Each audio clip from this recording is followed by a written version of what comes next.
హర్యానాలో పుట్టి పెరిగిన జ్యోతి మల్హోత్రా సామాన్య కుటుంబంలో పుట్టింది. 2018లో travel with Jo YouTube channel ప్రారంభించి హర్యానా, పంజాబ్, ఢిల్లీ ప్రాంతాల సంస్కృతి, ఆహారం, ప్రయాణ అనుభవాలను అద్భుతంగా తన ఫాలోవర్స్ కు అందించింది. ఆమె మాటలతో మనసు కట్టివేసే గుణం, సరళమైన వీడియోలు లక్షలాది ప్రేక్షకులను ఆకర్షించాయి. అయితే ఎప్పుడైతే 2023లో పాకిస్తాన్ లో అడుగుపెట్టిందో అప్పటి నుంచి ఆమె బుద్ధి గతి తప్పింది.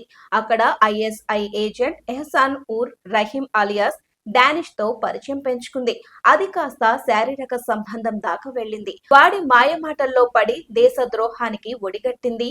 వాట్సాప్ ఎన్క్రిప్టెడ్ మెసేజ్ల ద్వారా భారత సైనిక స్థావరాల సమీప రహదారులు, ఆయుధ నిల్వల వివరాలను డానిష్ కు పంపింది. వాట్సాప్ ఎన్క్రిప్టెడ్ మెసేజ్ల ద్వారా భారత సైనిక స్థావరాల సమీప రహదారులు, ఆయుధ నిల్వల వివరాలను డానిష్ కు పంపింది దేశద్రోహి.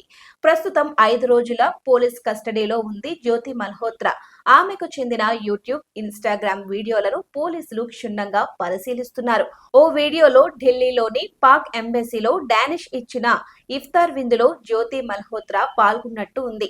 ఈవెంట్ లోనే పాకిస్తాన్ జాతీయ దినోత్సవం గురించి జ్యోతి మల్హోత్రా, డానిష్ మాట్లాడుకున్నట్టు ఉంది. పెహల్గామ్ లో కూడా జ్యోతి మల్హోత్రా పర్యటించింది. అయితే పెహల్గామ్ ఉగ్రదాడి వెనుక జ్యోతి మల్హోత్రా పాత్రపై కూడా పోలీసులు ఆరా తీస్తున్నారు. యూట్యూబర్ ముసుగులో దేశ రహస్యాలను జ్యోతి ఎలా చేరవేసింది, ఈ నెట్వర్క్ లో ఎవరెవరు ఉన్నారు అన్న దానిపై పోలీసులు మొత్తం ఆరా తీస్తున్నారు. జ్యోతి తన యూట్యూబ్ వీడియోలను గూఢాచార్యకు ఉపయోగించిన తీరు చూస్తే షాక్ తినాల్సిందే.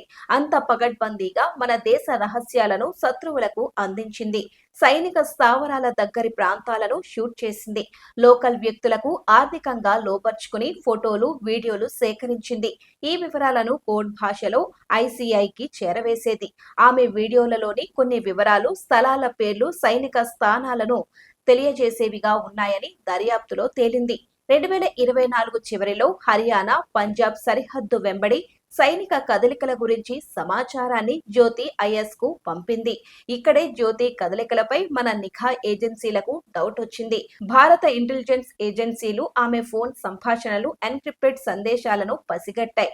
జ్యోతి వీడియోలలో సైనిక స్థావరాల దగ్గర రికార్డైన దృశ్యాలు ఉద్దేశపూర్వకమైనవేనని నిర్ధారించారు. ఈ స్పై నెట్వర్క్ లో సంబంధం ఉన్న మరో 6గురిని పోలీసులు అదుపులోకి తీసుకున్నారు. జ్యోతి ఫోన్, ల్యాప్టాప్లలో ఐఎస్ఐ ఏజెంట్లతో సంభాషణలు, సైనిక స్థావరాల చిత్రాలు లభ్యమయ్యాయి. ఈ ఆధారాలతో ఆమెపై అధికార రహస్యాల చట్టం, జాతీయ భద్రతా చట్టం కింద కేసులు నమోదయ్యాయి.